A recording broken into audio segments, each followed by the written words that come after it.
бар бол, биз үчүн бар болгула ата-энелер.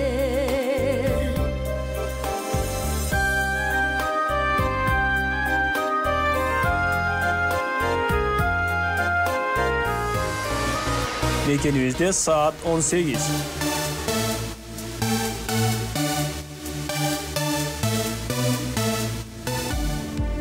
Жайдыргыштыр, жайлоо жытту илеби, баласында барды кою тилеги, билбей жүрөм кандай заттан бүттү экен, бизди тууган энелердин жүрөгү.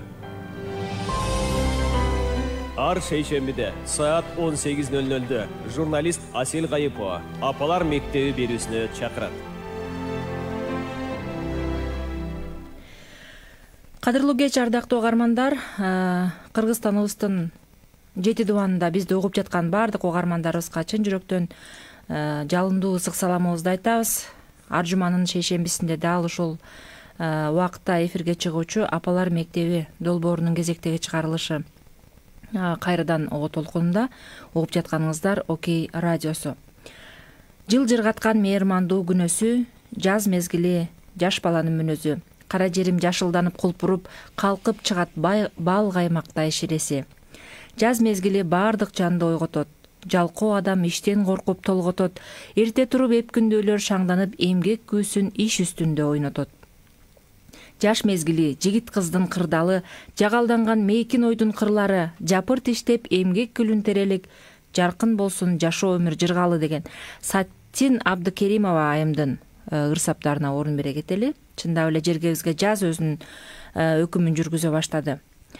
Биз болсо сиздер менен ушул кайрадан эфир аркылуу жолугуп жатканыбызга дагы бир жолу кубанычыбызды, ыраазычылыгыбызды билдире кетели деп турабыз. Микрофондо мен, журналист Асел Кайыпова жана үй бүлөлүк маселелер боюнча консультант психолог Зульфия Абдырасулова эжекебиз. Ошондой эле режиссерлук пультта Канат Алмамбетов кызмат кылмакчы. Кутмандуу кечиңиздер менен биздин сүйүктүү угармандарыбыз. Бүгүн биз сиздер менен чогуу балдарды темпераментине жараша тарбиялоо деген теманын үстүндө сөз кылмакчыбыз. Андыктан сиздин ой пикирлериңизди күтөбүз. SMS каттарын жөнөтөм десеңиз, анда биздин WhatsApp жана Telegram номерибизге жазсаңыздар болот. Биздин WhatsApp номерибиз 0705 53 16 64. Ал эми жазып отурбай эле, жок жөн эле чалат элем десеңиз, анда 0312 19 91 19 19 сандарын терсеңиз болот. Жана дагы бизди азыр Facebook баракчабыздан видео аркылуу көрсөңүздөр болот. Ардактуу угармандар, адаттагыдай эле бизди Facebook'тан азыр дал ушул маалда Facebook колдонуучулар биздин баракчабызга кирип, түз эфир аркылуу биз менен баягы бизди көрүп, ушул темага биз менен биргеликте ортоктош болсоңуздар болот. Бүгүн биз балдарды темпераментине жараша тарбиялоо жөнүндө сөз кылабыз деп турабыз. Ошол темперамент деген эмне, жөнөкөйлөтүп айтканда адамдын кыялы, мүнөзү десек баягы түшүнүктүүрөөк болобу деп ойлоп атам. Темпераментти билүү, ошого жараша балага мамиле кылуу, темпераментке жараша мамиле кылынбаса келип чыга турган көйгөйлөр, ошол темпераментти билип мамиле кылуунун артыкчылыктары, тарбия акмаларын ар бир баланын кыял мүнөзүнө жараша өзгөртө билүү ийгилик береби же жокпу деген баягы маселелердин айланасында сөз кылабыз. Андыктан биз менен байланышка чыгып, суроо сунуш пикирлериңиздерди калтыра бериңиздер, ардактуу угармандар. Биздин байланыш сандарыбыз сиздер үчүн кызматта. Аселя, бүгүн көп эле угуп калабыз го, ата энелердин айтып атканынчы мындай деп. Улуу балам мындай эмес эле, тили алчак болчу, аябай сонун бала болчу. Ал эми бул балам каяктан чыккан деген бир ата энелердин айтып аткандарын угуп калабыз го бүгүнкү күндө. Анан ушул нерсе негизи темперамент жөнүндө айтат да, ушул нерсе. Анан темперамент деген бул эмне? Темперамент деген бул биздин организмибиздин сырткы стимулдарга кылган, мындайча айтканда, реакциясы. Анын нерв системасынын иштешинин өзгөчөлүгү да. Анан ар бир темпераменттин өзүнүн алсыз жана күчтүү жактары бар. Темпераменттер болсо, бирөөсү жакшы, бирөөсү жаман деп айтканга болбойт. Анан бала темперамент менен төрөлөт да. Ал эми мүнөздүү болсо, биз кийин калыптандырабыз. Мындайча айтканда, айлана чөйрөсү, ата энеси, социум, мисалы үчүн мектепте жүрсө мектептеги балдар, мугалимдер болобу, мүнөзүн калыптандырабыз да балдардын. Ал эми темперамент болсо бул ата энеден берилет, ген аркылуу бала темперамент менен төрөлөт дагы, анан ал темпераменттерди биз өзгөртө албайбыз. Анан эгерде ошол биз темпераменттерди билип алган болсок, анда ортодо көп көйгөйлөр, мындайча айтканда, жеңилирээк болот да, балдарды тарбиялаш. Ата энелерге дагы, педагогдорго дагы. Анан ошол темпераменттерди билбестиктен бүгүнкү күндө балдарыбызга туура эмес мамиле жасап алышыбыз да мүмкүн. Кыйкырып, уруп, сабап мамиле кылганда биз мындайча айтканда балдардын ички жан дүйнөсүн сындырып коет экенбиз да. Көбүнчө адилетсиздик, түшүнбөстүк менен тарбиялаганда, сүйүү жетишпей айтканда балдар, ошо көңүл бөлүү жетишпей айткан балдар көбүнчө жана алкоголго, баңги заттарга, анан азыркы кезде карасаң компьютердик клубка кирсең, балдар аябай көп ойноп аткандар, эмеде компьютер менен оюндарга мындайча айтканда кызыгып, мындай көз каранды болуп калган ошол оюндаргачы. Эмне себептен десең, анда балдар мындайча айтканда өздөрүнүн кабыл алуусун мындайча айтканда тастыктай албагандыктан ата энесинен алар ошол оюндун аркасына жашынып, мындайча айтканда ошол нерсе аркылуу өзүнө көңүл бурдуруп, мына ошон үчүн балдар мындай оюнга көз каранды болуп калат да. Оюндун аркасы менен ал мындайча айтканда реалдуу жашоодон бекинет да. Өзүнүн мындай кабыл алынбай калганын, ишене албастыгын, ага бирөө ишене албастыгын, жана өзүнө өзү ишене албастыгын көрсөткүсү келбейт дагы. Анан оюнга көз каранды болуп калат. Жакында дагы мага ушундай телефон чалуулар болуп, жардам бериңиз, ушу балдарымды арылта албай атам дегенде, анан негизи сүйлөшө келсең, эмнеден арылта албай атам? Телефондон, анан ошо компьютердик оюндардан дейт да. Анан сүйлөшө келсең, ошо башаты балдарына көңүл бөлө албагандыктан болот да көбүнчө. Анан бул мындайча айтканда, орусча айтканда замкнутый круг дейт да. Бунун баш аягы жок да, кете берет, уланып кете берет да. Мындайча айтканда ошол эле бала чоңойгондо адамдар менен тил табыша албайт, үй бүлө курса дагы мамилелешкенди билбейт. Анан баласына туура эмес тарбия берип, мындайча айтканда көйгөй улана берет. Анан эгерде биз ошо темпераменттерди жакшы билип алсак, бүгүнкү күндө атасынын да темпераменти бар, балдарынын да темпераменти бар. Эгерде эки башка темперамент болуп калса, ошо темпераменттерди билбегендиктен биз бири-бирибизди түшүнбөй, анан жанагындай ортодо көйгөйлөр боло баштаса, анда сөзсүз түрдө анда бул көйгөйлөр улана берет да. Эми темпераменттер жөнүндө айта кетсек, темпераменттер мындайча айтканда бир эле темпераментти бала алып жүрбөйт да. Темпераменттин 4 түрү болот, Бул сангвиник, холерик, флегматик жана меланхолик деген. Анан ошол 4 темпераментти кээ бирде бир адам үчөөнү алып жүрүшү мүмкүн, бирок бирөөсү басымдуулук кылат да, 70%га басымдуулук кылат. Ал эми бир темперамент, мисалы үчүн менде флегматик 30% болсо, ал эми сангвиник 70% болсо, анда меники сангвиник басымдуулук кылат дагы. Мен мындайча айтканда сангвиник темпераментин алып жүрөм да. Ушул темпераменттин түрлөрүнө мындай мүнөздөмө жөнөкөйлөтүп мүнөздөмө бере кетпейсизби? Сангвиник деген эмнени билдирет, флегматик деген эмнени билдирет? Мисалы үчүн айыл жеринде биздин апаларыбыз бар, улгайган тайыне чоң энелерге бул терминдер тааныш эмес болушу мүмкүн да, мындай жөнөкөйлөтүп жалпак тил менен айтканда. Ооба, бул нерсени окумуштуулар изилдеп, адамдарды изилдеп келишип, психологдор изилдешип, анан ушинтип адамдарды 4 ошондой түргө бөлгөн экен да, темпераменткечи. Анан сангвиникти эгерде карап көрсөк, бул аябай мындай жакшы жактарын карай кетсек, бул аябай шайыр бала да. Шайыр. Сангвиниктер. Ооба, сангвиниктер. Бат эле бир нерселерге, жаңы шарттарга бат эле көнүп кетет да. Анан аябай кайрымдуу болушат. Мисалы үчүн аларга бирөө жакшы мамиле кылып атканын көрсө, ал дагы аларга мындайча айтканда жакшы мамиле кылып, мындай кайрымдуулук иштерине даяр болот да, мындай балдарчы. Анан бир ишке бат эле аралашып кетишет. Бирок бат эле тажап кетишет да. Элдер менен бат эле тил табышып, мындайча айтканда оптимист болушат булар, жашоого ачык карашат. Досторунун арасында лидер болушат, достору мындай балдардын достору аябай көп. Мектепте болот го лидерлер, сөзсүз түрдө лидерлер болот. Мына ошолор сангвиниктер болот да. Алар тил алчаак болушат, адамдар менен жаңы мындай адамдар менен кубанып таанышышат да. Коллективге мындайча айтканда бат эле аралашып кетет. Бейтаныш жерге барып калса, бат эле көнүп кетет, анан кыйынчылык келсе дагы бат эле ошол кыйынчылыктан чыгып кетет. Эгерде ошол баланы жазаласак, анда ал көтөрүмдүү болот, анан таарынычты да сактабайт да. Бул балдар кечиргенди билишет. Анан эң таң калыштуусу бул балдардын башы жаздыкка тиер менен дароо уктайт дагы, анан катуу укташат, уйкусу да жакшы болот. Анан эч кыйынчылыксыз эртең менен да эч кыйынчылыксыз ойгонушат. Мындайча айтканда бул аябай сонун адамдар да. Ооба, ак көңүл, көтөрүмдүү, чыдамдуу, шайыр. Ооба. Терс, эгерде бул балдардын терс жактарын карап көрсөк, анда булар бир ордунда отура алышпайт. Анан бир баштаган ишин аягына чыгарышпайт. Анан чачыранды болушат. Мисалы үчүн орусча айтканда рассеянный деп коет го. Бир нерсесин бир жерге коюп алып, анан таппай калат, бат эле кака койдум депчи. Бир ишти жеңил ойлуулук менен ойлонбостон жасап салышат. Анан оюн тез эле өзгөртүп салышат. Анан эми бул сангвиниктерди кантип тарбиялайбыз деген дагы суроо туулат го. Бул балдарды чыдамдуулукка үйрөтүш керек да. Бул балдарды баштаган ишин аягына чыгаргандай үйрөтүш керек. Көбүнчө бул балдар башын баштайт дагы, анан бир аз кыйынчылык болгондо мен тажап кеттим, мен болду таштайм дейт да. Биздин балдардын арасында калды деп, ооба, биздин балдардын арасында да ушундайлар бар болчу.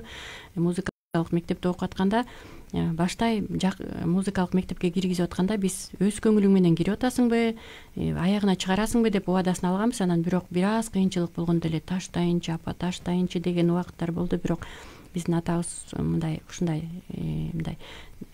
акылдуу киши. Ал болсо айтты, жок, сен азыртадан баштаган ишиңди таштасаң, анда кийин да ошого көнүп каласың балам. Жок, баштадыңбы, эми кыйынчылык болбой койбойт, аягына чыгарасың деп. Анан аягына чыгарышты да. Баштаган ишти аягына чыгарганга үйрөтүш керек. Анан сангвиниктерге мындай кыйкыргандын деле кажети жок да. Бул балдарга жөн эле мындай сылык түрдө айтып койсоң, булар угат да. Ошого балдарды башынан көндүрсөк, эгерде башынан биз кыйкырып көндүрүп алсак, анда сөзсүз түрдө кыйкырыш керек болот. Эгерде башынан сылык түрдө айтсаң, бул балдарга кыйкыргандын деле кажети жок да. Сангвиник балдарга мындайча айтканда талап коюшубуз керек. Анын иш аракетин контролдоп, анан мисалы үчүн көбүнчө алар үстүртөдөн жазап коюшат да бир нерселердичи. Ошо үстүртөдөн жазап койгонун кайра жаза деп отуруп алып, жанына жардам берсек болот. Сен моуну үстүртөдөн кылдың деп көрсөтүп, ошол эле учурда сен деп анын инсандыгына тийишпей, сен келесосуң деп анын инсандыгына тийишпей, бирок ишин көрсөтүп беришибиз керек. Биз мынакей сен могул ишти мындай туура эмес кылдың. Эми сен муну кайра жазашың керек деп аны кайра жазатканда, эмки жазып атканда үстүртөдөн жазаганга аракет кылышат. Анткени билет, ата энеси талап койсо, эгерде анда мен ата энем талаптуу, талап коет деп үйрөнүшөт да. Анан туура жазаганды үйрөтүп, анан өзүбүз көрсөтүп берсек, анда бул баланын колунан келет. Анан жыйынтыгын көргөндө балдар көбүнчө кубаныч алат. Сангвиниктердин күчтүү жактарын карап көрсөк, анда бул адамдар менен бат эле таанышып, бат эле тил табышып кетишет. Анан сангвиниктер менен сүйлөшүү аябай оңой. Ачык айрым балдар, мамилеге жакын, кандай учурда болбосун, кандай адам менен болбосун, ошондой балдар болот го. Мисалы үчүн менин бир курбумдун баласы ошондой да. Эшигине үйүнө барасыңбы, же сенин үйүңө келеби, же көчөдөн жолугуп каласыңбы? Ой, кандайсыз эле же деп эле чуркап келип бетиңен өп ушундай да. Анан бирдемени сунуш кылып десең, аны мен билем, мен кылып берейинби деп эле ушинтип турат да. Ошол баланы азыр мүнөзүн көрүп атам. Ушул сыяктуу ата энелер дагы азыр байкап атат болуш керек өздөрүнүн балдарынын мүнөздөрүнчү. Менин балам мындай экен, же болсо менин балам буга ылайык эмес экен дегендей. Андыктан биз менен болуңуздар, ардактуу угармандар. Дагы кызыктуу маалыматтар бар. Ушул адамдардын темпераменттерине байланыштуу дагы маалыматтар мындан ары уланмакчы. Анан өзүңүздөрдүн балдарыңыздардын мүнөзү кандай экенин, темпераменти кандай экенин, демек аларга кандай мамилелерди кылыш керектигин ошол аркылуу билип аласыздар. Жана бул өз ара мамилелерде жеңилдик берет деген ойдомун сөзсүз түрдө. Ошондуктан ошо ой бөлүшүңүздөр, биз менен байланышка чыгыңыздар. Сиздерде кандай болуп жатат, кандай балдар менен кандай көйгөйлөр болуп жатат, же болбосо кандай балдар менен кандай ийгиликтер болуп жатат, сиздердин оюңуздарды да уккубуз келет, ардактуу угармандар. Андыктан бизге 0705 53 16 64 сандарына WhatsApp же Telegram байланыш каражаттары аркылуу билдирүүлөрүңүздөрдү калтырышыңыздарды күтөбүз. Түз эфирге 0312 91 19 19 сандары аркылуу чыксаңыздар болот. Улантабыз анда. Эгерде ушул теманы угуп атсаңыздар, ушул тема тууралуу жакшы дагы бир нерселерди билсеңиздер, анда сөзсүз түрдө ой пикирлериңиздерди жазып кетсеңиздер, биз күтөбүз. Экинчиси флегматикти карай берелиби? Ооба. флегматик балдар дагы мага аябай жагат да. Анткени биздин бир балабыз флегматик да. Анан карай кетсек, флегматик бул жакшы жактарын карасак, бул балдар чыдамдуу болот. Анан бир ишке аябай көңүлүн бөлгөн балдар болот го. Стресске туруктуу, тынчтыкты сүйгөн, ойлонуп иш кылган, оор басырыктуу, анан бир максат коет дагы, анан ошол максатына жетет ал балдар. Анан ишенимдүү болушат, туруктуу адамдар. Анан алар бир суроону шашпай, ар тараптуу көп ойлонушат. Флегматик балдарга үй тапшырмасын же экзаменге даярдыктарын акыркы мүнөттөргө калтыранга болбойт, анткени алар шашпай жүрүшөт да. Биздин балабыз да ошо флегматик деп айтып кетпедимби? Сабак жазып атканда аябай ойлонуп отуруп калат да. Мынтип эле жазып атат, бир аздан карасаң ойлонуп отуруп калат. Анан ай балам, эмне болду? Түш эми болду, эми ойлоруңан кел, эми сабак оку деп анан ошентип көп убакыт керек да балабызга сабак жазыш үчүн. Анан мындай балдардын логикасы дагы аябай күчтүү да. Сандары менен көбүнчө ой жүгүртөт. Даталарды дагы жакшы эстеп калышат да. Анан флегматиктер балдар мектептен тынч өздөрүн алып жүрүшөт, тынч отурушат. Мен бир ата-энелер чогулушуна барып калсам, мугалим айтат да, мынтип, сиздин балаңызга таң калам дейт да. Мектепке кандай келет? Башынан баштап мектепте мынтип балдардын колунун үстүнө коюп алып мынтип отурат го. Ошентип колун коет дейт. Бүттү, анан сабак бүткүчө ошентип отурат дейт. Кечке чейин.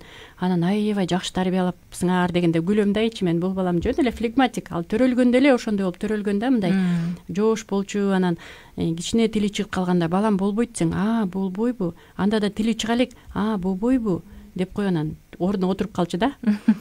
Улуу балабыз холерик болгондуктан, сангвиник холерик болгондуктан ал тынч отура албай, бир тынч болуп калса, бирдеке кылды ушул деп барсаң, сөзсүз бирдеке кылган болот да. Анан бул балабыз флегматик болгондуктан мугалимдер таң калышып, ушундай тарбиялапсыңар дегенде мен ичимен күлүп калчумун да, бул жөн эле флегматик депчи. Демек ушул нерсени билиш керек экен да. Балдарыбыз адептүү болуп атса, же тынч, жоош, мындай көп көйгөй жаратпаган мектепте, же болбосо досторунун арасында көйгөй жаратпаган бала болсо, анда бул ата-эненин деле аябай өтө тарбия берип жибергенинен болбошу мүмкүн деп. Бирок кээ бир ата-энелер мисалы үчүн, кээ бир балдар мисалы үчүн ата-энеси тынч отур деп канча айтса дагы бир 2 секунд, 3 секунд тынч отурушу мүмкүн, андан кийин кайра башташат тентек балдар. Демек баардык нерсе темпераментке байланыштуу экен. Эч бир эле апа айтпаса керек, мектепке барып чаң сал деп, мисалы үчүн тентек кыл, классташтарыңдын арасында деле тынч отурба, сабагыңды укпа дебейт да. Баардык эле ата-энелер ошону айтып жиберет балдарына. Бирок баягы мугалимдердин берген мүнөздөмөлөрүнөн биз өзүбүздүн балдарыбызды тааныбай калабыз го кээде. Чындап эле ушундай кылдыңбы? Мен сага айтпадым беле депчи, бирок алар ого элаткандай болот, бирок аткара албайт. Себеби мунун баары анын ошо табияттан берилген темпераментине жараша болот экен да. Биз көбүнчө тентек балдар деп калабыз го. Ошондо бир жакында бир айымдан угуп калдым да. Баласы аябай тентек экен. Анан мен балам тентек эмес, мен балам шайыр бала деген эле да, аябай жагып калды. Анан чын эле ал баласы мындай темпераменти ошондой экен, бирок баласын аябай жакты. Бул балам тентек эмес, бул балам шайыр бала деп. Ошондуктан ошо биз балдарга дагы шайыр бала, тентек десек, анда сөзсүз түрдө балдарыбыз тентек болуп өсүп чыгат. Эми ушу флегматиктердин кемчиликтерин карап көрсөк, флегматиктер көбүнчө пассивдүү болушат. Өз оюн айта алышпайт, анан көп кыймылдашпайт да. Кыймылы дагы жай болот. Анан өзү эч качан чечим чыгара албайт. Анан бирок өжөр болушат. Айткандан кайтпаган. Бирок ошол эле учурда флегматик балдар тынч жана бирөөнүн оюна ыңгайлашышат да. Өзү мындай бирөө айтса дагы макул деп макул болуп өшөт да. Анан жалгыздыкты жакшы көрүшөт. Жаңы нерселерге көнүү кыйын. Анан жаңы жерде, мындайча айтканда, эгер жаңы жерлерге барып калса, алар уктай албай кыйналышат. Үйүнөн башка жерге, мисалы. Анан садиктерден жаңы алып келгенде мындай балдар садиктерге көнүп кетиши өтө кыйын болот. Көпкө чейин ыйлашат, кыйналышат. Анан бирок бир аз убакыт өткөндөн кийин анан көнүшөт да. Достору да аз болот. Маалыматты жаттап калуу бул балдар үчүн аябай кыйын болот. Бирок бир жаттап калса, булар сапаттуу түрдө жаттап калышат. Бир ордунда көпкө отура, бул флегматиктер бир ордунда көпкө отура беришет. ишти болсо аягына чейин чыгарышат дагы, анан чечим чыгарышы кыйын. Бирок эгерде чечим чыгарса, анда булардын чечими алмаштыргыс чечим болот да. Анан сүйлөгөндө да шашпай, мимикасыз, эч кандай жаң соолорду колдонбой эле сүйлөшөт да. Созулонгон балдар дейсиз. Ооба, созулонгон балдар. Анан жакында мен үйдөгү балдарга мындай дедим да: эгерде силер бир кайык болсоңор, силер кандай кайык болмок элеңер дегенде, алар темпераментине жараша айтып беришти да. Анан ушул баламдын темпераментине мен мындай деди да: мен эгерде кайык болсом, анда суунун үстүндө жүрмөк белең же суунун алдындабы десем, ал мынтет: мен суунун үстүндө эле сүзүп кете бермекмин дейт. Анан алдыман дагы бир кайык чыгып калганын көрсөм, анда мен атайын бир рычаг жасап коймокмун дейт да. Мынтип тартып койсоң, суунун алдына түшүп кетем дейт да. А эмне себептен десем, анткени менин алдымдагы келаткан кайык менен сүзүшүп калышы мүмкүн дейт да. Анан бул эмне жөнүндө айтат? Бул бала мындайча айтканда тынчтыкты сүйгөн. Алдынан бир коркунуч чыгып калса, булар акырын эле унчукпастан жанагы башка балдарды болуп мушташып кетпейт, урушуп кетпейт дагы, акырын бир жайга барып, мындайча айтканда урушуп кеткиче андан көрөк мен мындай тияка кетип калам деп кетип калышат да. Бул балам ушундай деген конфликттерден алыс болгонду жакшы көрүшөт. Конфликттерден алыс болушат мындай балдар. Анан флегматик балдарды кантип тарбиялайбыз? Эми флегматик балдардын демилгесин колдоп, убактысын туура пайдаланганды үйрөтпөсө, анда бул балдар шашпай жүрө беришет.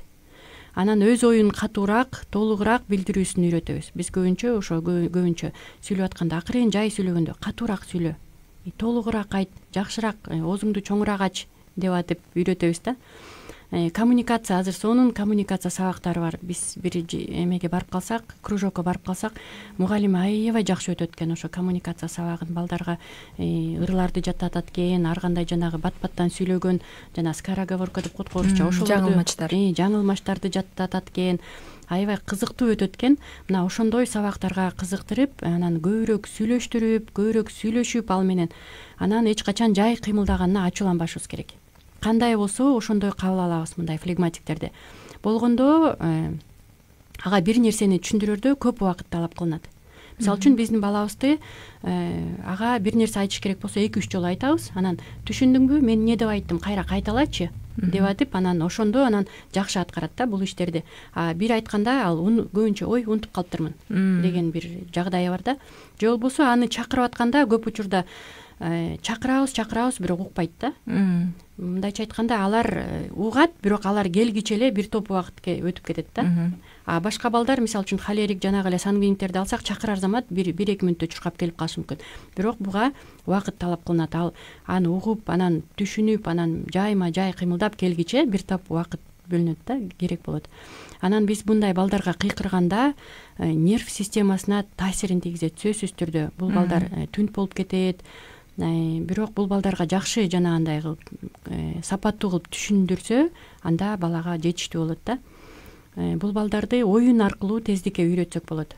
Алар көп кыймылдабаган иштерди жакшы көрөт да. Анан алар ойлонгонду, ой жүгүрткөнү жакшы көрүшөт. Анан ушул нерсесин биз шахмат аркылуу, шашки аркылуу, пазл оюндары менен өрчүтсөк болот да. Биздин балабыз дагы шахмат, шашкилерди аябай жакшы көрөт.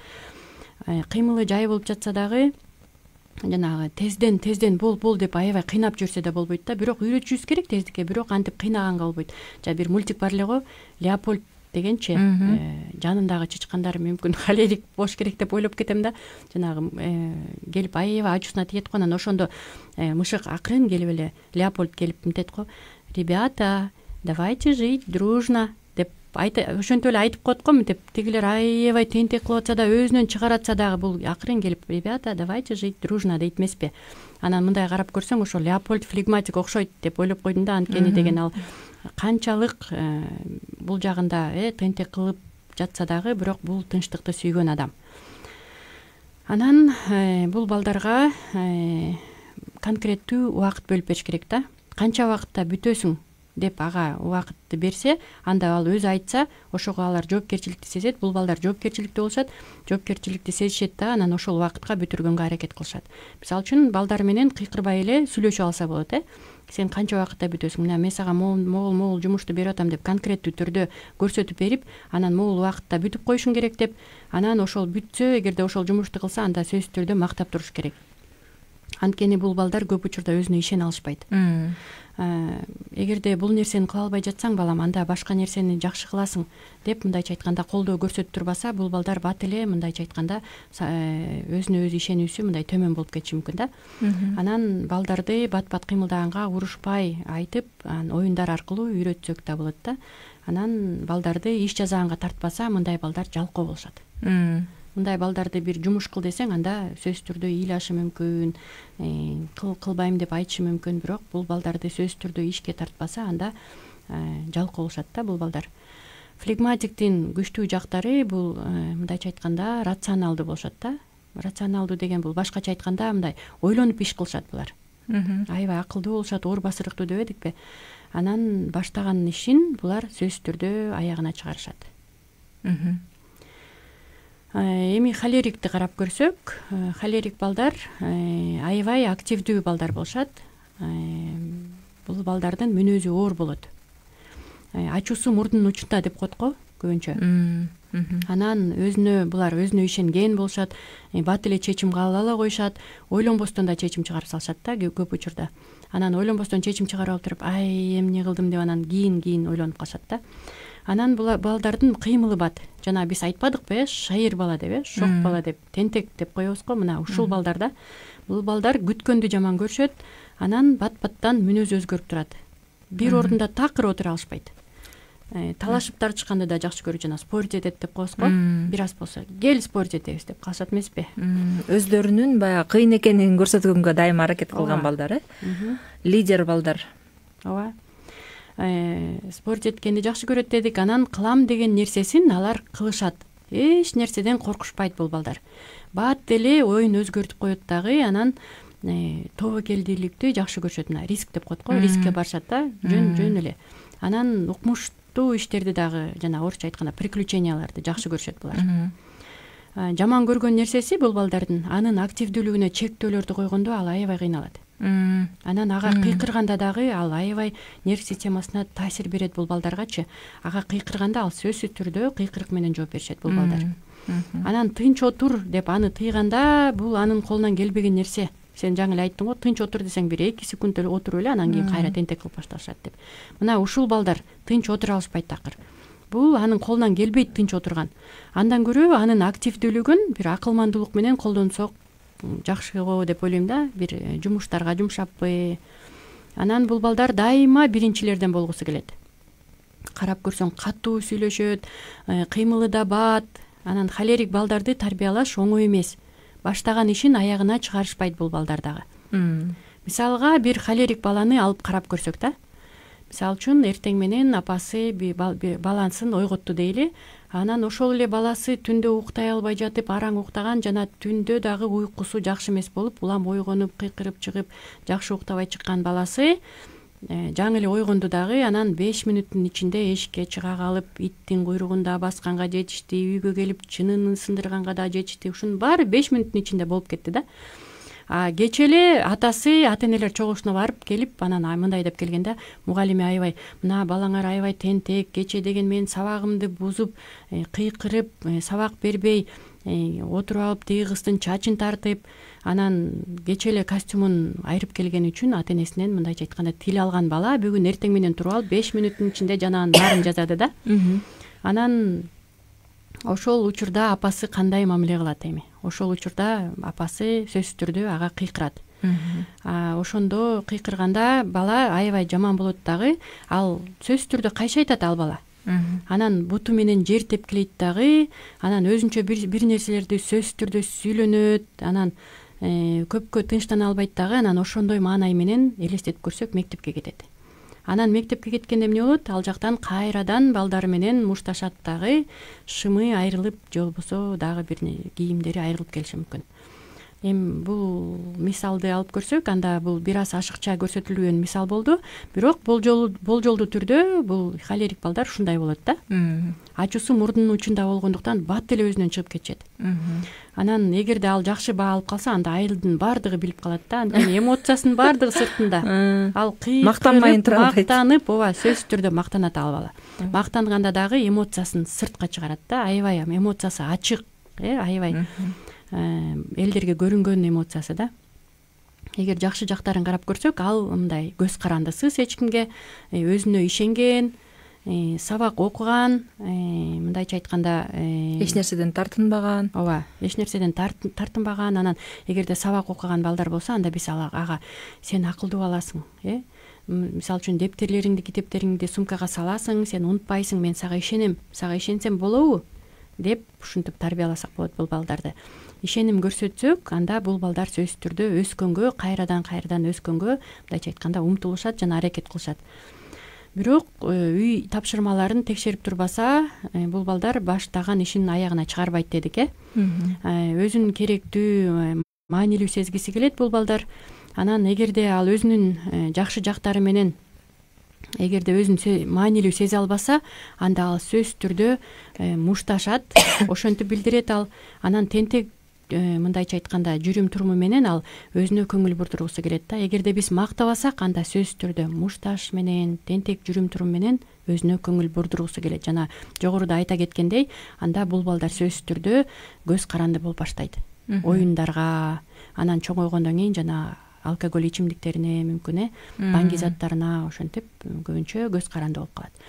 Эгерде биз анын аракетин барктабасак, анда сөзсүз түрдө биз айттык жаман жактарга барат деп. Ошол сыяктуу эле мектептен мугалимдер жакшы окуган балдарды бир аракет кылып окуп барган балдарга, мисалы үчүн аракеттерин барктабай, мындай көз жазымда калтырып койгон болсо, төмөн баа коюп кое турган болсо, анда ал кол шилтеп коет дагы, анан такыр сабагын окубай коюшат. Холериктердин активдүүлүгүн мындайча айтканда түшүнүү менен кабыл алып, анан жай эле, бирок талаптуу түрдө кыйкырбай сүйлөшүш керек. Сөзсүз түрдө сүйлөшүү зарыл бул балдар менен. Жаныңа отургузуп алып, балам, сен мындай дебесең, бул балдарга кыйкырган учурда балдар сөзсүз түрдө жооп беришет. Бул балдардын нерв системасы ошондой, бул балдар сөзсүз түрдө кыйкырат дагы, ата-энеден дагы ашып түшүшү мүмкүн. Анан көп учурда бул балдардын нерв системасын козгогон нерселерди азайтышыбыз керек да. Мисалы үчүн кино же болбосо мультфильм көрүп аткан болсо, китеп окуган болсо, анда баардыгы ирети менен болуш керек. Мисалы үчүн жатарда жанагындай боевик кинолорду көрүп атса, атышкан кинолорду көрүп атса, анда сөзсүз түрдө бул балдар уктай албай, ансыз деле бул уктаганда начар укташат бул балдар, анан сөзсүз түрдө бул таасирин берет да. Уйкунун алдында бала көп активдүү ойносо, анда сөзсүз түрдө ыйлап чыгат. 2 саат мурун, уктаардан мурун, 2 саат мурун тынчыраак оюндарды ойнотсо болот, же болбосо бир аз мындайча айтканда тынчтандырса болот да. Анан бул балдарды эмнеге үйрөтөбүз? Бул балдарды тынч сүйлөшүң керек, кыйкырбай сүйлөшүң керек, башкалардын сөзүн бөлбөшүң керек деп мындайча айтканда талап койсок болот да бул балдарга. Анан бул балдар сүйлөгөндө мындай талап кылышат да, өздөрүчө талап кылышат. Сен талап кылып эмес, суранганды үйрөнүшүң керек деп балдар менен көп сүйлөшүш керек деп айттык. Холерик балдарды сабаганда, кыйкырганда бул балдарга айттык, нерв системасына сөзсүз түрдө күч келет. Анан бул балдар менен сүйлөшүп, анан спорт ийримдерине берип койсок аябай жакшы. Анткени булардын ичиндеги энергиялары чыгып туруш керек. Өзүнө мындайча айтканда ишенимди бекемдеп, булар дайыма мындай өздөрүнө мындай ишенимди бекемдеп туруш керек да. Мен жакшымын деп мындайча айтканда бул балдарды мактап туруш керек, көбүрөөк макташ керек. Анан ушул балдарга кемчилигин айтканда бул балдар көтөрө албайт дагы, мурдунун учунда болгондуктан ачуусу алар шыр эле мындай жарылып кетиши мүмкүн да, жарылып кайша айтып алышы мүмкүн. Ошол себептен бул балдарга мисалы үчүн баягыда айтып кеткендей эле сэндвич ыкмасын колдонсок болот. Мактап туруп бул балдардан акырын кемчилигин айтканда ошондо кабыл алат бул балдар. Мындай кемчилигин айта койгондо бул балдар эч качан кабыл албайт дагы. Анан сиз мындайсыз деп дагы ата-энесине дагы кайша айтып дагы өзү да билбей калышы мүмкүн ошол нерсени. Эгерде ошондойлор сөзсүз болуп кеткен болсо, анда сөзсүз түрдө сүйлөшүп, балам беркел, мына могул жерден сен туура эмес кылдың, мен сени баалайм, сен жакшы момундай иштериң бар деп. Анткени биздин балдарда да холериктер бар болчу, биз дагы иштегенбиз. Анан көп учурда биз ушундай ыкманы колдончубуз да. Кел балам, отура кой деп. Бир нерсе болуп кеткенден сөзсүз түрдө сүйлөшөбүз, анализ жүргүзөбүз. анан мынакей сен моуну кылдың, кандай деп ойлойсуң, туурабы дегенде ал өзү ошол нерсени ойлонуп анан туура эмес деген нерсеге өзү келиш керек да, өзү жооп бериш керек ошол нерсеничи. Анан бир ишти бир аз кыла албай калса көп учурда таштап салат да. Мисалы үчүн жаза албай жатса калем сапты ыргытат дагы кете берет. Ошол учурда келчи балам, карачы, сонун эле жазып жаткан турбайсыңбы, карасаң могу нерсени сонун болуптур деп сенин колуңан келет деп ага конкреттүү бир максат көрсөтүп бериш керек да. Анан ал кандай болсо холериктерди ошондой кабыл алып, аны угуш керек. Холериктерди сангвиникке өзгөртөм деп такыр эле ойлобош керек, анткени бул мүмкүн эмес. Анан ушул учурда дагы бир жакшы, мага жаккан бир ыкма бар да. Бала менен чогуу отуруп алып, мисалы үчүн бир фильм, бир тасманы көрүш керек да чогуу. Анан ошол тасманы көргөндөн сөзсүз түрдө ал тасманы, мисалы үчүн ошол эле бул балдар конфликтти жакшы көрүшөт да, конфликттүү болушат да. Бир аз болсо өздөрү байкабай калып конфликтке бат эле түшүп кетишет. Жанагы флегматиктер конфликтти көргөндө качып кеткен болсо, булар конфликтти көргөндө булар сөзсүз түрдө мушташат. Тескерисинче кызыгат ошого, кызыгат, мушташат алар. Мындайча айтканда конфликттин үстүнөн жүрүшөт да. Бир аз болсо алар жаңы дос күтүп, сонун бир дос таанышып, булар дагы бат таанышат да. Бат элдер менен таанышат, бат эле мындайча айтканда мамиле түзө коет, коллективге бат эле кирет дагы, бирок бат эле конфликт болуп кетет дагы. Анан бул холериктердин дагы достору аз болушу мүмкүн. Ошол себептенчи анан ошол конфликт ситуациясын ошондой бир тасманы тандып алып, ошол тасманы көргөндөн кийин ошол тасманы чогуу талкууласа болот. Анан мына көрдүңбү, бул эмне болду дегенде, анан ошондо бала ойлонуп, ошентип дагы тарбияласак болот да. Туура жолду көрсөтүп, айтып да беришибиз керек. Варианттарын дагы айтып берип, көрсөтүп берип болот да. Анан көбүнчө холериктердин күчтүү жактары бул балдар ишти жакшы аткарышат. Анан бул балдар өз максаттарына жетишет. Максат коет дагы, алар жетишет, анткени алардын өзүнө өзү мындай ишенүүсү жакшы да. Булар өздөрүнө аябай ишенишет. Бизге келген СМС билдирүүлөр бар экен. Орун берип кетели. Кутмангеч окей дейт. Баланын темпераменти келечек кесибин тандоосуна таасир береби деген суроону берип жатат угарманыбыз. 814 номери менен бүткөн абоненттен келген билдирүү экен. Андан тышкары экинчисине да орун бере кетели. Саламатсыздар, Мирлан Москвадан дейт. Биздин туруктуу угарманыбыз экен. Рахмат сизге. Мен 1,5 ай жүрүп келдим. Кызым 1 жаш 8 ай. Короодо отурсак 4 жаштагы кыз таанышымдын кызы. Көчөттөрдү аралап тебелеп келе жатса, кызыма бир жолу айткан болбойт деп дейт. Ал кызга кызым барып колу менен нельзя деди дейт. Анан кызым үйгө туугандар келсе, зал үйгө такыр кирбей койду дейт. Туугандар келсе арасына кирбей койгон экен да. Дагы байкадым, үйдө активная, башка жакка барса эле апасынын жанынан чыкпайт. Же чочуйбу, билет кичинекей болсо да кимге барыш керек экен, кимге барбаш керек экен, эмне кылбаш керек экенин. Ошолорду байкадым, рахмат деген билдирүүсүн калтырыптыр. Угарманыбыз бул Россиядан, Россиянын номери менен 14 саны менен бүткөн абоненттен келген билдирүү. Мирлан, чоң рахмат сизге. Аябай жакшы суроолорду бересиз. Анан мен байкашымча сиз абдан мындай балдарга мындай маани бересиз, балдарыңызды тарбиялайм деп мындай өсүү процессиндесиз да. Мен ушул нерсеңизди аябай баалайм.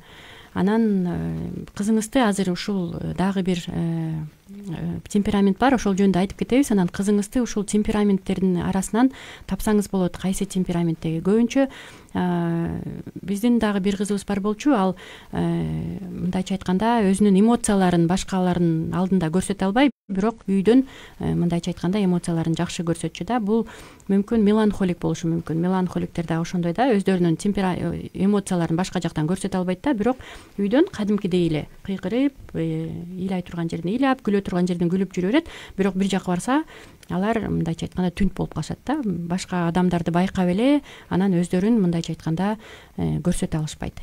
Баягы кыргызда айтып коет эмеспи, үйдө баатыр жоодо жок дегенчи.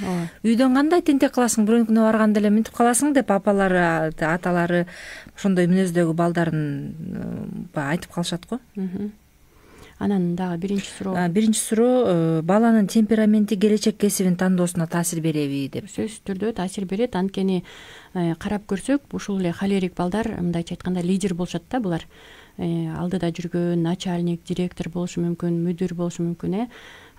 Дагы флегматиктерди карап көрсөк, алар көп учурда мындай бул лидерлик сапаттар көп жок да, алардачы көп боло алышпайт. Мүмкүн болушу мүмкүн, бирок аз эле түрдө да, аз эле жана мындай флегматиктер көбүнчө мындай сүрөт тартып, анан булардан дагы чыгармачыл адамдар, окумуштуулар чыгышы мүмкүн. Анткени булар терең ойлонушат аябай. Анан ооба сен айткандай чыгармачыл адамдар болушат да булар көбүнчө. Анан байкап көрсөңүз болот, балдарды негизи байкасак эле билинип калат ким эмнеге жөндөмдүү экенин. Анан ошо жөндөмүнө жараша эле биз балдарды өөрчүтө берсек, балдар сөзсүз түрдө туура өөрчүп, анан өздөрүн таап кетишет да. Бирок эч качан биз ата энелер таңуулай беребиз го, мен врач болбой калдым, эми сен врач болушуң керек дей турган болсок, анда балдар кыйналып калышы мүмкүн. Мисалы үчүн жанагы эле флегматиктер өздөрүнүн ойлорун айта алышпайт. Ошол үчүн флегматик менен меланхоликтер экөө окшош, ойлорун айта алышпайт да. Жакында бизде да ушундай бир окуя болду. Биздин бир ит таап келген жакында күчүк. Анан ошол күчүккө балам көнүп алган экен. Анан бирок биздин күчүктү башка бирөө кызыгып калып, балам туулган күнү болот эле, берип бересизби дегенден атасы макул деп койгон экен. Анан үйгө келип баласынан сурады. Балам берелиби, берген жакшы да, бергенди үйрөтөйүн деди. Анан ошондо балам мейли деп койду. Бирок жакында мага айтты да, мен ичимен макул болгон жокмун, анткени ал күчүккө көнүп алгам. Ичимен макул болгон жокмун, бирок мен берели дегенде эле мен мейли дедим деди да. Мындай балдардын мындайча айтканда өздөрү менен өздөрү конфликт болуп жүрө берет да. Башкалардын оюна ыңгайлашышат, алар менен макул болот, бирок өзүнүн ичинде алар макул эмес да. Мындайча айтканда агрессия ичинде өзү менен өзү мындайча айтканда агрессия болуп жүрө берет да. Демек, көп нерсе ушул баланын темпераментине жараша экен. Мисалы үчүн мен жогоруда айттым, жанагы ачык бала жөнүндө. Ошол эле учурда анын жанында досу дегендейчи, мисалы түнт көп өзү менен өзү болуп, досу эмес, бир тууган эле ошол адамдын, ошол баланын ушундай болсо, мисалы үчүн ата энелер таң калат да. Бул башкача, же болбосо бул ачык, бул эмнеге түнт, экөө бир эле ата эненин баласы дегендей. Демек ушул нерсени да түшүнүш керек го дейм да. Ар бир эле ата эне билсе керек, бул баламдын мүнөзү башкача, тигинге окшош эмес депчи. Бирок муну көйгөй катары карабай, мындай артыкчылык, өзгөчөлүк катары эле караш керек го деп ойлоп атам да. Мисалы бизде мынтебиз го, ой бул кызым жакшы, тың, тигини деп көзүнчө элечи экинчи баласын, экинчи бир баласын салыштырып, анан басынтып, ага канча айтсаң да кулагынын тышынан кетет, же болбосо жалдырап отура берет деген сыяктуу сөздөр менен мындай абалды курчутуп жиберебиз го. Бири-биринин ортодогу мамилени дагы, балдардын ортосундагы мамилени дагы бузупчу. Ошондуктан ким кандай мөнөздө болбосун, мисалы үчүн 5 баланын 5 башка кыялы бар, 10 бала болсо 10 башка кыялы бар, керек болсо 2 эле бала болсо экөөнүн таптакыр 2 башка айырмаланган кыялы болушу мүмкүн экен, темпераменти. Ошондуктан ар бирисине өзүнө жараша ким эмнеге шыктуу, же ким эмнени кыла алат же кыла албайт, ошол нерсеге дагы өзгөчө көңүл буруп мамиле кылсак, муну өзүбүзгө жаккан мүнөзгө басым коюп, мисалы үчүн шайыр болсо, балам ушу шайыр балам жагат мага, тиги түнт атасын тартып же апасын тартып деген сыяктуу бир басынткан сөздөрдү айтпастан, артыкчылык катары, өзгөчөлүк катары караган маанилүү го деп ойлоп атам. Себеби Кудай алдында ар бир адам өзгөчө, анан баардыгы бирдей баалуу го. Ар бирибизди жаратканыбыз сүйүп жараткан дегендей. Эч кимибизди мындай жаман көргөндүктөн түнт кылып койгон эмес, же ашыкча жакшы көргөндүктөн шайыр кылып койгон эмес. Бул жашоонун өзүн кооздоп турган бир өзгөчөлүктөр болсо керек. Эгерде адамдардын баары шайыр, баары шашма болсо, анда жашоодо эмне болмок, анда эч жакта башаламандык болуп кетмек. Же болбосо баары түнт, баары кыбыр болсо, анда бул жашоо эч качан алдыга жылбай калмак болуш керек. Ошондуктан кандай жан болсун, анын темпераменти өзгөчө баалуу, анын ошол кандай болсо ошол боюнча баалаганды билиш керекпиз деп ойлоп атам. Эч качан балдарды бири-бирине салыштырбай, Жогоруда айта кеттиңиз го, баягы кичинекей кезинде шайыр ачык балдар депчи, менин бир байкем бар. Аны кичинекей кезинде аябай тентектеп эмелер жаман көрүшчү экен да. Баягы кошуналар дегендей, апалар дегендей карагат тергени тоого барышат экен дагы. Анан карагат эми апам аларды баягы курбусу менен кошуп тоого карагат терип кел деп байкемди жиберген учурду бир эстеп кеттим да. Азыр курбус болсо кызын ээчитип алат экен. Анан байкем барып алып эле карагат тербей, карагайдын башына чыгып алып, тиги кызды тоорчак менен согот экен. Анан ушундай тентек экен да. Анан кийин ал сөзсүз түрдө мунун баласы тентек деп келет да, туура. Мунун баласы активдүү, шайыр, ачык дебейт да. Бирөө биздин балабызды мисалы үчүн кыжырына тийсе эч качан антип айтпайт. Шайыр бала экен, Азамат ушундай ачык айрым бала экен дебейт, сөзсүз тентек бала экен, аябай жаман бала экен деп айтат го, мисалы үчүн. Ушундай көз караштар калыптанган. А чындыгында ал бирок азыркы күнгө чейин ушу баарыбыздын бир туугандардын ичинен эң боорукери ошол деп билем да мен.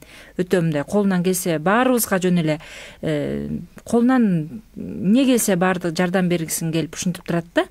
Өзгөчө мындай боорукер, ошончолук эле тентек, кичинекей кезинде көп тентектиктерди кылганын мен да билем.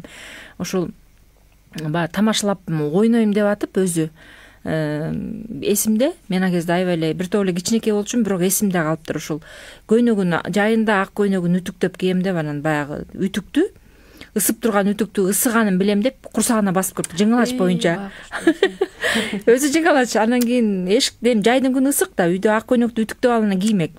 Анан ичине баса коюп, ичи күйүп калып, баягы ütүктү ыргытып, чалкасынан түшүп кыйкырып атканы элес баласы эсимде да. Анан апабыз айтып калчу, бул тентектигинен далайды көрдү депчи. Анан ошентсе дагы бирок сиз айткандай мындай жашоодогу эч кандай кыйынчылыктардан корккон жок да. Мындай рисковать этип, тобокелчиликке барып, мен колуман келбейт го, кыла албайм го деп кээ бир адамдар таркынчыктай берет го. Бул эмне болбосун, мисалы үчүн жашоодо кандай кыйынчылыктар болуп атпасын, алдыга кадам таштапчы көрүш керек, жасап көрүш керек. Болсо болду, болбосо жок деген баягы позициядагы адамдардан да. Анан сөзсүз түрдө эле ал тентек балдар сөзсүз түрдө эле жаман болуп калбайт экен да. Сөзсүз түрдө эле түнт балдар же болсо жоош аябай мындай сылык болгондой балдар бир аябай жакшы болуп, акылдуу болуп кетпейт, мисалы дегендейчи. Тигинин дагы мунун дагы кемчиликтери, артыкчылыктары бар. Ошондуктан ар бирибиз балдарыбызды бүгүн көрдүк болуш керек. Менин балам ушул себептен ушундай турбайбы азыр меланхолик калды, ошол меланхоликти карап келсек. Негизи ошол бири-бирине керек, баардыгы эле сен айткандай шайыр болуп кетсе же баардыгы эле түнт болуп кетсе эмес. Кудай ушундай кылып жаратыптыр. Жаратканыбыз баардыгыбыз бири-бирибизди толуктап турабыз. Мынтип карасаң, жанагы эле тентек балдар дегендер аябай боорукер болушат, бирок алардын күчтүү жактары да бар, алсыз жактары да бар. Ар бир темпераменттин жакшы жактары дагы, алсыз жактары жана күчтүү жактары да бар да. Эми меланхоликти карап кетсек да, меланхоликтер болсо аябай сезимтал болушат, боорукер болушат, мүнөздөрү аябай жумшак, кайрымдуу, анан жакшы угат булар. Көбүнчө холериктер аябай көп сүйлөйт эмеспи? Холериктерге меланхоликтер көрөт да, жакшы угуучулар да булар. Булардын бир 2 же 3 гана достору болбосо, достору аябай аз булардын. Бирок достор аз болгону менен ишенимдүү достор болот да, булардын досторучу. Эгер кемчиликтерин карап кетсек, бул холериктер, меланхоликтер аябай тарынчак болот. Бир аз болсо тарынып калышат. Анан уялчаак болушат, өзүнө ишене алышпайт. Өзүнө ар дайым төмөн баа беришет, түнт болушат, анан аябай пассивдүү болушат. Меланхолик балдарды кичинекей эле нерсе өзүнөн чыгарып коет. Кичинекейинде ыйлак, коркок, ата энесине байланган болушат. Жанагы Мирлан айтып кеткендей, энесинин көйнөгүнүн этегин кармап алып эле жүрүшөт да. Меланхолик балдар мындай кайгыга жакын болушат да. Көп ыйлашат, көп таарынышат, анан коллективге кириши оңой эмес булардын. Булар эч качан лидерлик позицияны ээлешпейт, түнт болгондуктан. Анан эгерде ушул меланхолик балдарды жазаласа, уруп сабап же кыйкырганда, меланхолик үчүн бул аябай трагедия да. Булар трагедия катары кабыл алышат.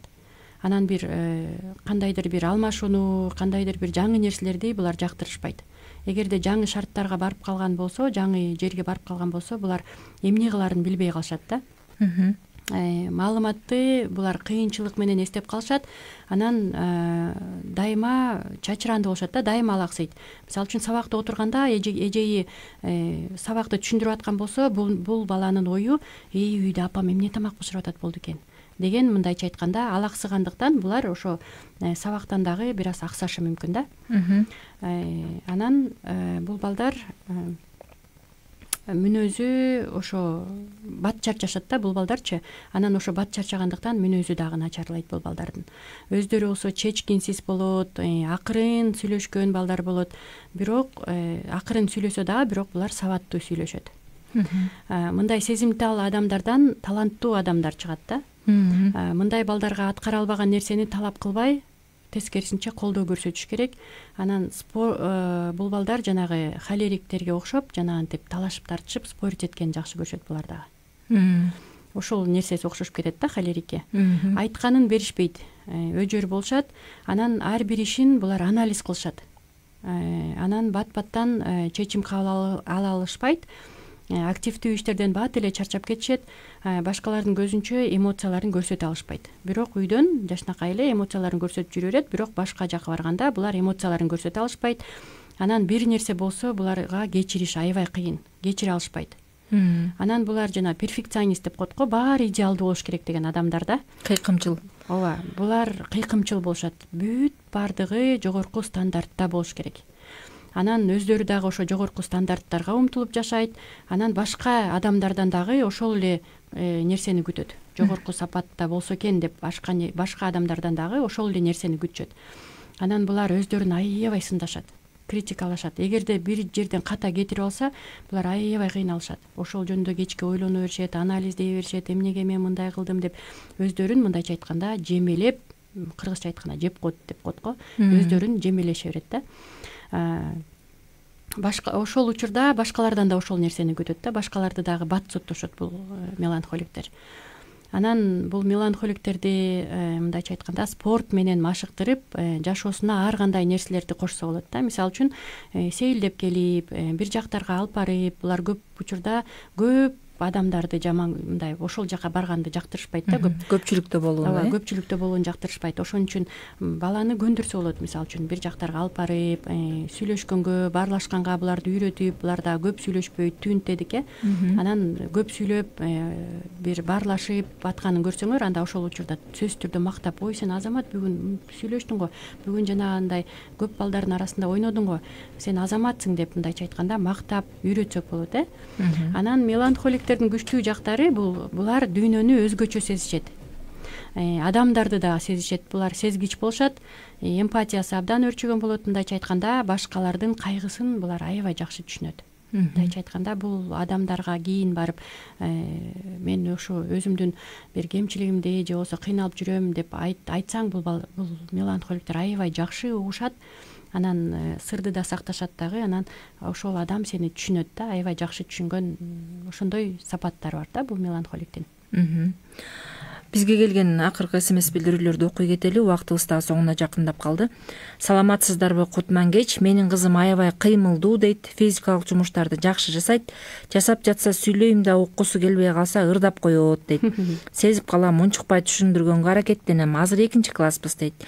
Жакшы кеңештер аябай күтүп угам деген баягы комплименттен кошо камтый кетиптир. 889 номери менен бүткөн абоненттен келген билдирүүдө. Чоң рахмат. Чоң рахмат сизге. Эми жыйынтыктап айта кетүүчү нерсе, жер бетинде канча адам болсо ошончо кыял, ошончо мүнөз дегендей, бирок ар бириси өзүнчө уникалдуу, ар бир жан өзүнчө баалуу. Эч кимди мындай бул мындай экен, бул андай экен деп басынтуу туура эмес деген нерсени айткыбыз келет. Ар бир адамдын ал кандай гана болбосун сөзсүз түрдө жакшы жагы, жакшы сапаттары, коомго, адамзатка, чөйрөсүнө, үй бүлөсүнө бере турган пайдалуу жактары бар. Андыктан биз кемчилик көп издейбиз го адамдар, Ооба. Тескерисинче артыкчылык издегенге аракет кылалы деген ураанды айта кетким келет. биздин берүүбүз болсо соңуна жакындап калды. Эмки берүүдө, экинчи күндөгү, эмки шейшембидеги уктурууда биз эгер эркек балдар кыздай болуп, уялчаак болуп жатса деген теманын айланасында сөз кылмакчыбыз. Кыз балдар эркектердей болуп, мындай эркек мүнөз болгон учурлар болот, же болбосо эркек балдар тескерисинче кыздай болуп, уяң, назик болгон учурлар болот. Мына ушул көйгөйбү, же болбосо ушундай учурларда кандай аракеттерди кылышыбыз керек деген маселелер эмки темада козголмокчу. Ардактуу угармандар, бизге бөлүнгөн убакыт соңуна келип калды. Бүгүн биз балдарды темпераментине жараша тарбиялоо деген теманын тегерегинде сөз кылдык. Темперамент деген эмне? Аны билүү, ошого жараша мамиле кылуу, ал ошого жараша мамиле кылынбаса келип чыга турган көйгөйлөр, темпераментти билип мамиле кылуунун артыкчылыктары деген маселелерге токтолдук. Сиздер менен болгон мен журналист Асель Кайыпова жана үй бүлөлүк маселелер боюнча консультант психолог Зульфия Абдрасулова эже болду. Режиссерлук пультта Канат Алмамбетов кызмат кылды. Келерки уктуруудан кайрадан саламдашканча сак саламатта болуңуздар. Эмки уктуруудан үн алышканча сак саламатта калыңыздар.